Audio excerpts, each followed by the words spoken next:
افسانہ افسانے کا نام ہے رحمت للعالمین. آپ نے تو اور ہاں جی وہ شروع کریں.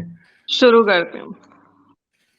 ادھڑے ہوئے کپڑوں، بکھرے بالوں اور جسم پہ لگے زخموں سے بہتے خون سے بے خبر ریحانہ کی آنکھیں لاشوں کے ڈھیر میں اپنے شوہر کو تلاش کر رہی تھی.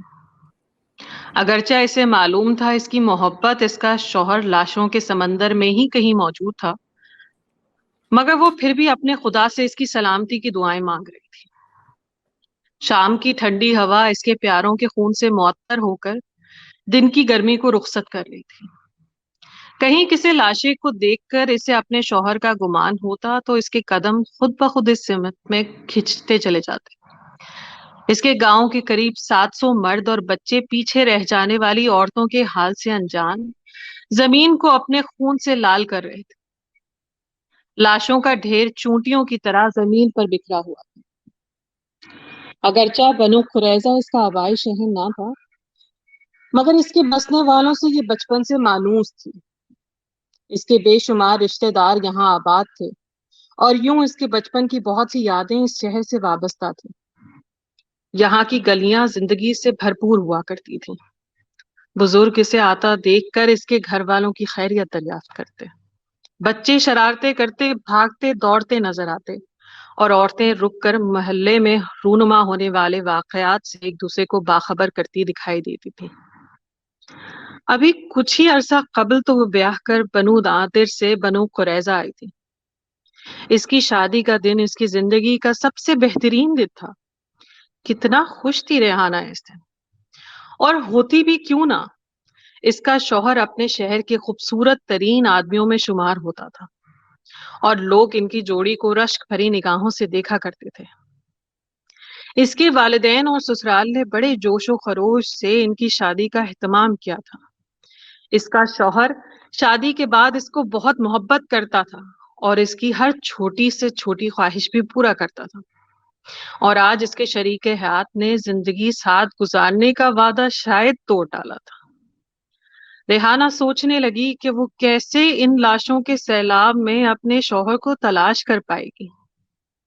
خدایا، ایسا بھی کیا گناہ کیا تھا اس کے قبیلے کے لوگوں نے کہ عورتوں اور چھوٹے بچوں کے سوا ظالموں نے کسی کی بھی جان نہ بخشی.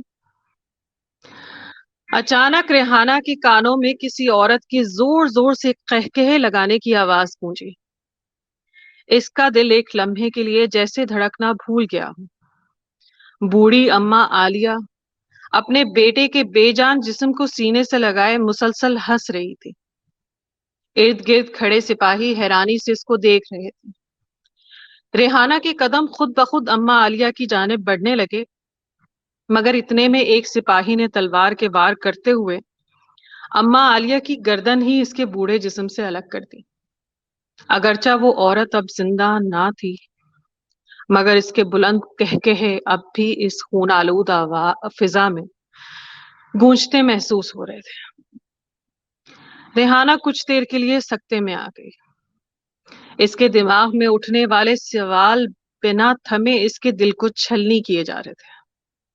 وہ سوچ رہی تھی کہ کس قسم کا مذہب ہے یا امن کا پیغام تھا کہ جس نے پورے قبیلے کو تباہ کر دیا تھا، اور یہ کیسا مذہب تھا جو معصوم 10-11 برس کے بچوں تک کو بھی اپنا دشمن گردانتا تھا اور انہیں قتل کرنے سے ہچکچاتا نہ تھا. ریحانہ چاہتے ہوئے بھی ہلنے سے قاصر تھی. وہ چیخنا چاہتی تھی مگر اس کی آواز جیسے اس کے اندر ہی دفن ہو چکی تھی.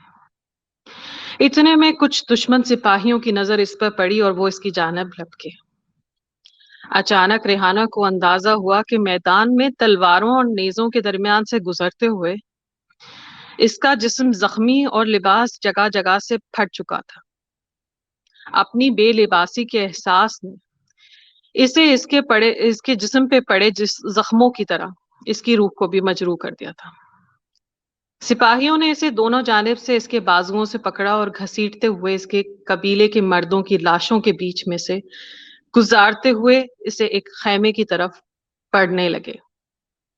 اچانک ریحانہ کی نظر اس کے 13 سالہ دیور پر پڑی اور دائیں جانب اس کے پاس ہی اس کے شوہر اور خاندان کے باقی مردوں کی بے جان جسم پر پڑی. بے اختیار چیخیں مارتی اور زار و قطار روتی ریحانہ شدت غم سے بے ہوش ہو گئی. ہوش میں آنے کے بعد ریحانہ نے اپنے آپ کو ایک ادھیڑ عمر کے آدمی کے خیمے میں لگے دربار میں پایا. وہ آدمی جسے سب محمد کہہ کر پکار رہے تھے. وہ ریحانہ کے جسمانی خد و خال اور چہرے کا بڑی دلچسپی سے جائزہ لے رہا تھا. باری باری اس خیمے میں اس کے قبیلے کی ایک ایک عورت اور اس کے بچوں کو لایا جاتا، ان کے جسموں کو ٹٹولا جاتا اور ان کو کس ساتھی کی غلامی میں دیا جائے گا اس کا فیصلہ کر دیا جاتا. اتنے میں محمد ریحانہ کی جانب بڑھا اور بغور دیکھنے کے بعد کچھ سوچتے ہوئے اس کو اسلام قبول کرنے اور اس سے شادی کرنے کو کہا. ریحانہ کا دل چاہا کہ کاش اس کے پاس کوئی خنجر ہوتا تو اسے محمد کے سینے میں گھونپ دیتی اور پھر خود اپنے آپ کو ختم کر لیتی. ابھی اس کے شوہر کی لاش ٹھنڈی بھی نہ ہوئی تھی اور یہ شخص کس سفاکی سے اس کے ساتھ شادی کی بات کر رہا تھا.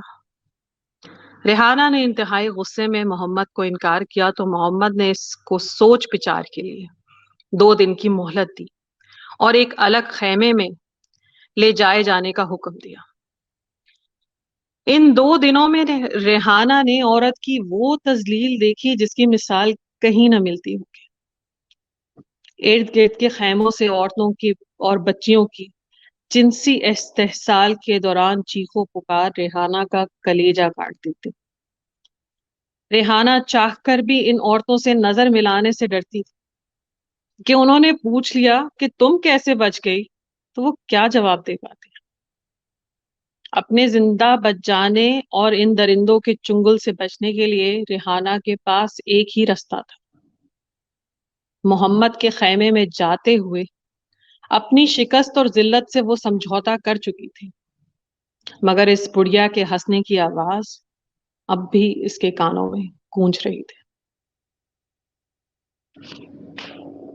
جی تھینک یو. آپ نے ان چیزوں کو لفظ دیے جن کے پاس نہیں ہے. ان عورتوں کی آوازیں میں سمجھتا ہوں کہ شاید تاریخ میں کہیں گم ہیں. ایسے ان کو کہتے ہیں کہ وہ ڈسکنیکٹ کر دیا گیا ہے ان کی ہیومینٹی سے، اور میں سمجھتا ہوں کہ ایک عورت کا ان کے بارے میں لکھنا بہت ضروری ہے.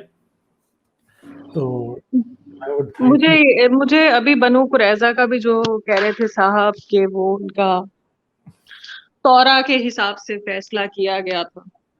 نہیں، تورا کے حساب سے نہیں کیا گیا تھا کوئی بھی. انہوں نے تورا بھی پڑھی نہیں ہے، ان کو کیا پتا تورا میں کیا لکھا. نہیں، اگر آپ یہ بھی مان لیں کہ تورا کے حساب سے فیصلہ کیا گیا تھا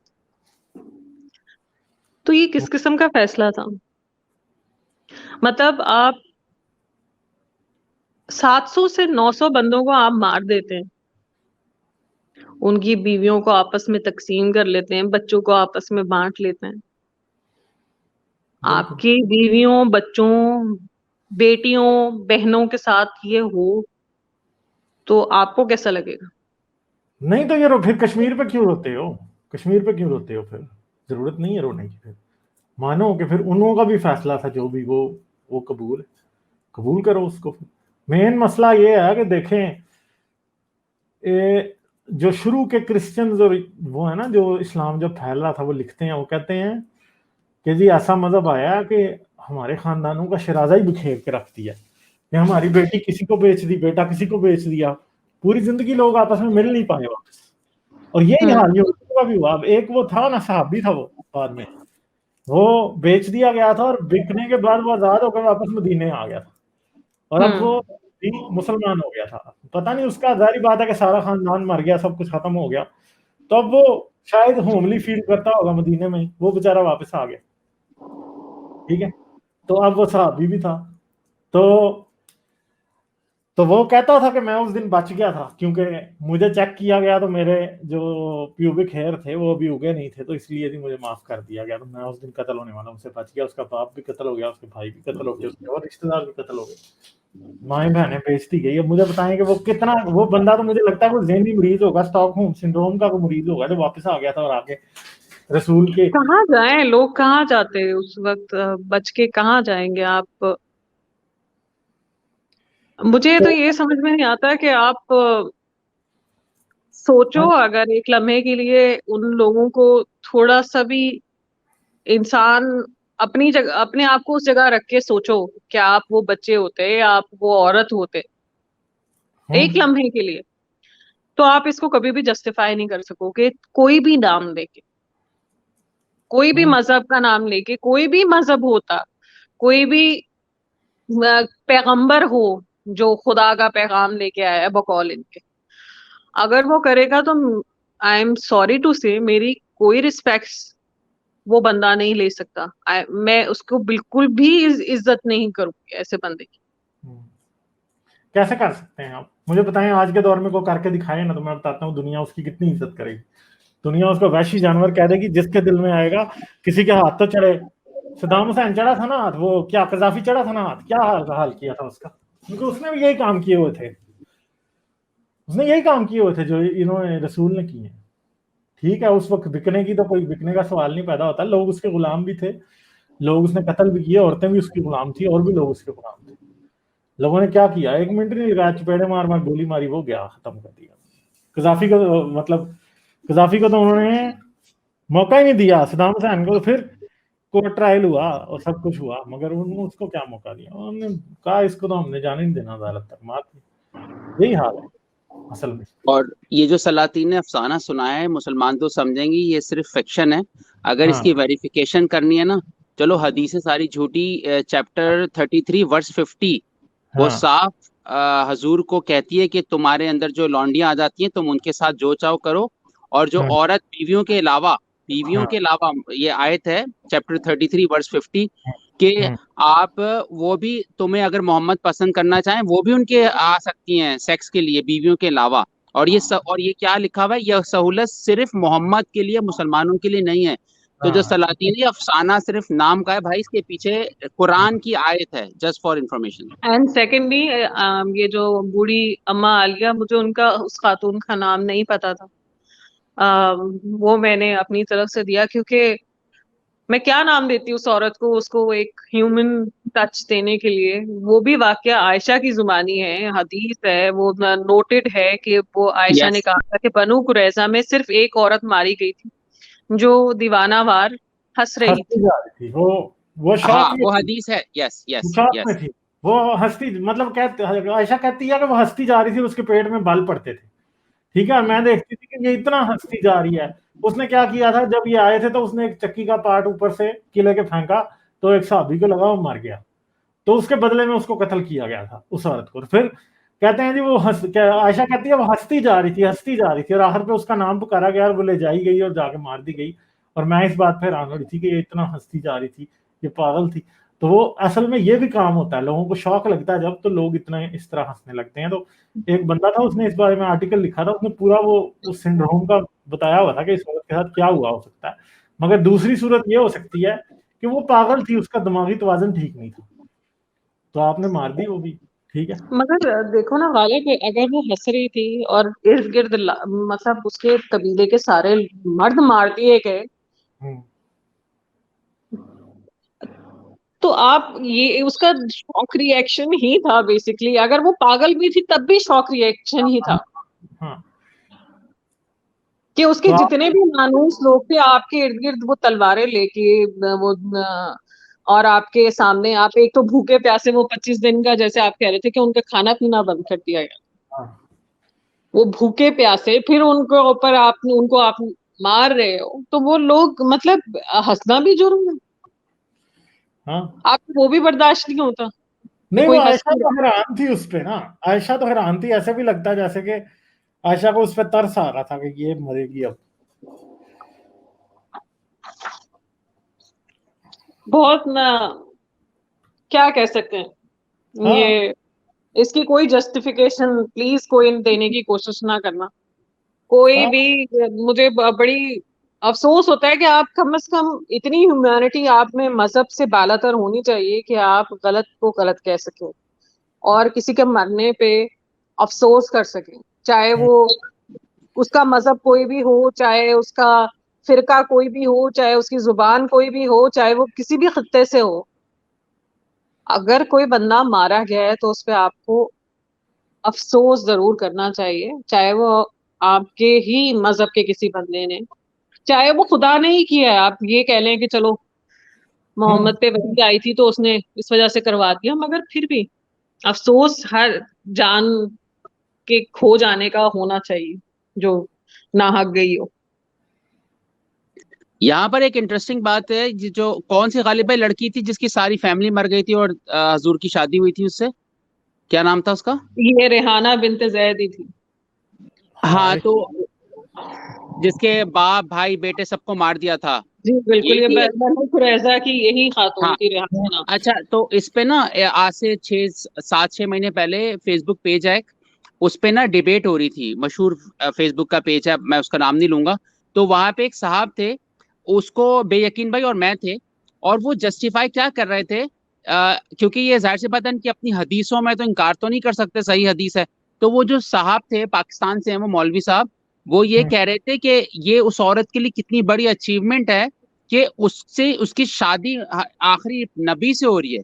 تو بے یقین بھائی بار بار یہ پوائنٹ اٹھا رہے تھے، یار انسانی اسپیکٹ تو چیک کرو، کس کے باپ بیٹے اس جنگ میں مر گئے ہو حضور کے بندوں کے ہاتھوں یا ان کے ہاتھوں، وہ کیسے اس کو پسند کر سکتی ہے ایز اے ہسبینڈ؟